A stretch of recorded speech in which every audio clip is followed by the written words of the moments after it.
इस वक्त exit poll को लेकर डिबेट चल रही है। डिबेट है कांग्रेस और बीजेपी के बीच। एग्जिट पोल डिबेट का कांग्रेस ने बहिष्कार करने का फैसला लिया है। दरअसल ये खबर तब आई जब पवन खेड़ा का एक बयान सामने आया।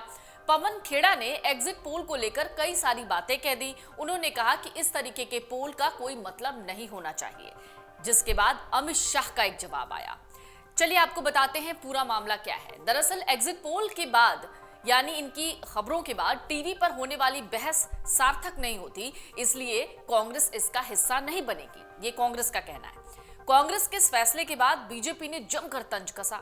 बीजेपी के राष्ट्रीय अध्यक्ष जेपी नड्डा ने कांग्रेस को घेरते हुए कहा कि नतीजों से पहले विपक्ष ने हार मान ली है। नड्डा ने दरअसल एक एक्स पे पोस्ट किया। उन्होंने कहा 7वें चरण के मतदान से पहले एग्जिट पोल में भाग नहीं लेने का कांग्रेस का फैसला इस बात की पुष्टि करता है कि कांग्रेस ने हार मान ली।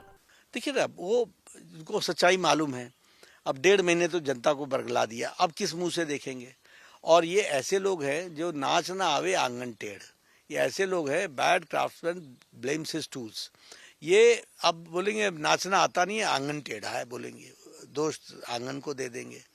जिस कारीगर को अपना काम करने नहीं आता है, अपने औजार को दोष ठहरा देता है। तो ऐसे ही इनकी भी स्थिति है कि राजनीति में सफल नहीं होते हैं तो एग्जिट पोल का बहिष्कार करके बताएंगे कि हमने एग्जिट पोल के बहिष्कार करने से क्या सरकार वोट बदल जाएंगे क्या? जो लोगों ने वोट डाल रखे हैं वो वोट मिलने वाले हैं। दरअसल कांग्रेस पार्टी के राष्ट्रीय प्रवक्ता पवन खेड़ा ने एक्स पर बताया, आगामी एग्जिट पोल डिबेट्स में पार्टी द्वारा भाग न लिए जाने के निर्णय पर हमारा वक्तव्य। मतदाताओं ने अपने मत दे दिए हैं और मतदान के परिणाम मशीनों में बंद हो चुके हैं। 4 जून को परिणाम सबके सामने होंगे। भारतीय राष्ट्रीय कांग्रेस की नजरों में परिणाम घोषित होने से पहले किसी भी तरह के सार्वजनिक अनुमान लगाकर घमासान में भाग लेकर टीआरपी के खेल का कोई मतलब नहीं है। किसी भी बहस का मकसद दर्शकों का ज्ञान वर्धन करना होता है। कांग्रेस पार्टी 4 जून से डिबेट्स में फिर से सहर्ष भाग लेगी। अभी हम सट्टा बाजार में थोड़ी भाग लेंगे। अभी सट्टा बाजार वालों को जो करना है करते रहें। वोटर ने वोट दे दिया, वोट मशीन में कैद है। हमें आपको जो अंदेशा जो है वो है, 4 जून को मालूम पड़ ही जाएगा। अब इसमें चैनल्स की टीआरपी बढ़ाने का काम तो पॉलिटिकल पार्टीज का नहीं होता ना। तो आश्वस्त हैं, इंडिया गठबंधन का हर सदस्य आश्वस्त है। इंटरनल असेसमेंट हमारी बिल्कुल मजबूत है, हमारे चेहरे पे मुस्कान है। लेकिन अब ये कोई भी बहस या कोई भी डिबेट जनता को थोड़ा ज्ञानवर्धन हो सके तो ठीक है।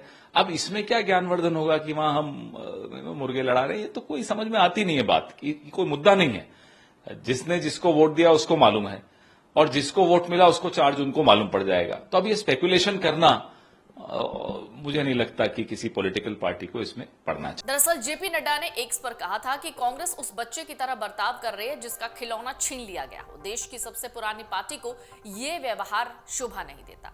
विपक्ष की सबसे बड़ी राजनीतिक पार्टी से एक हद तक परिपक्वता की उम्मीद की जाती है, जिस पर केंद्रीय मंत्री यानी केंद्रीय गृह मंत्री अमित शाह ने भी जवाब दिया। शाह ने कहा, बीजेपी ने भी कई चुनाव हारे लेकिन हमने कभी एग्जिट पोल का बहिष्कार नहीं किया। मुझे पूरा भरोसा है कि आने वाले दिनों में जो एग्जिट पोल होगा वो 400 पार के बीजेपी के नारे को जमीन पर उतारने वाला होगा। शाह ने कांग्रेस को घेरते हुए कहा कि ये कोई नई बात नहीं है। कांग्रेस पार्टी कल एग्जिट पोल पर चर्चा का बहिष्कार कर रही है।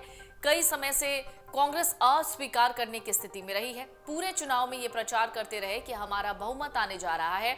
अब उनको भी स्थिति पता है कि कल के चुनाव के बाद आने वाले एग्जिट पोल में इनकी प्रचंड हार होने वाली है। कई समय से कांग्रेस पार्टी डिनायल मोड में आ रही। ये पूरा इलेक्शन ये कैंपेन करते रहे कि हमारा बहुमत आने जा रहा है, बहुमत आने जा रहा है। अब उनको भी स्थिति मालूम है कि कल के चुनाव के बाद आने वाले एग्जिट पोल में इनकी प्रचंड हार होने वाली है और किस मुंह से वो मीडिया को फेस करे। इसलिए एग्जिट पोल की पूरी एक्सरसाइज को ही नकार रहे हैं कि एग्जिट पोल का कोई मतलब नहीं है, 4 तारीख को परिणाम आने हैं। एग्जिट पोल कई समय से चल रहा है, हर बार वो हिस्सा लेते, मगर इस बार हार के कारण एक्सप्लेन न कर पाने की स्थिति में वो इसका बहिष्कार कर रहे हैं। और कांग्रेस पार्टी वैसे भी जब से राहुल गांधी मुख्य व्यवस्था में आए हैं कांग्रेस पार्टी की, डिनायल मोड में जी रही है। अमित शाह का ये बयान 7वें चरण के वोटिंग से एक दिन पहले आया था। एग्जिट पोल कई समय से चल रहा है, हर बार वो हिस्सा लेते हैं, अमित शाह का कहना है, लेकिन इस बार हार की वजह से वो हिस्सा लेने से बच रहे हैं। तो फिलहाल कांग्रेस और बीजेपी में इस वक्त एग्जिट पोल को लेकर डिबेट चल रही है। कांग्रेस साफ कह रही है कि वो इस तरीके के किसी भी पोल में हिस्सा नहीं लेगी। एग्जिट पोल 2024 1 जून शाम 6 बजे से, लोकसभा चुनाव के नतीजे 4 जून सुबह 7 बजे से। देखिए चुनाव नतीजों से जुड़ी हर खबर सबसे पहले, सबसे सटीक, केवल अमर उजाला पर, amarujala.com।